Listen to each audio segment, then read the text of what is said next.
4 দিনেও স্বাভাবিক হয়নি সাভারের সিটি ও ড্যাফোডিল ইউনিভার্সিটির পরিবেশ। থমথমে অবস্থা বিরাজ করছে ক্যাম্পাসে। দ্বিতীয় দিনে পরিদর্শনে এসে দুই বিশ্ববিদ্যালয় কর্তৃপক্ষের সঙ্গে কথা বলেছেন মঞ্জুরি কমিশনের 2 সদস্য। শিক্ষার্থীদের স্বার্থে দ্রুত পরিস্থিতি স্বাভাবিক হবে প্রত্যাশা শিক্ষকদের। সাভার প্রতিনিধি শাহেদ জুয়েলের তথ্য ও ভিডিওতে বিস্তারিত ডেস্ক রিপোর্টে।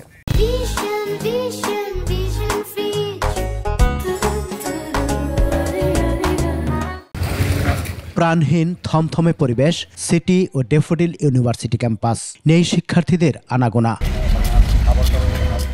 সকালে বিশ্ববিদ্যালয়ের মঞ্জুরি কমিশনের 2 সদস্য দ্বিতীয় দিনের মতো ঘটনাস্থল পরিদর্শন করেন, কথা বলেন 2 বিশ্ববিদ্যালয়ের কর্তৃপক্ষের সাথে।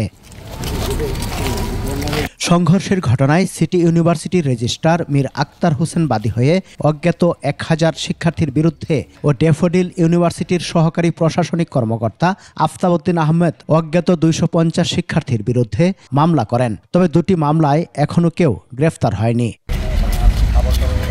শিক্ষার্থীদের পড়াশোনার স্বার্থে শিক্ষকরাও চাচ্ছেন দ্রুত সমস্যার সমাধান।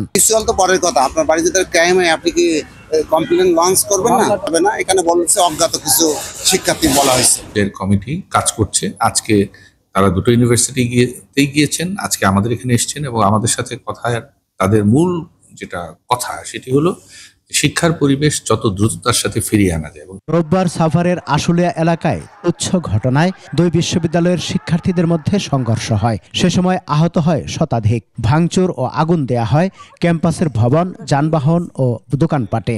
উদ্ভূত পরিস্থিতিতে বিশ্ববিদ্যালয় 2টি বন্ধ করে শিক্ষার্থীদের হল ছাড়ার নির্দেশ দেয় কর্তৃপক্ষ। সমর ইসলাম, 21 টেলিভিশন।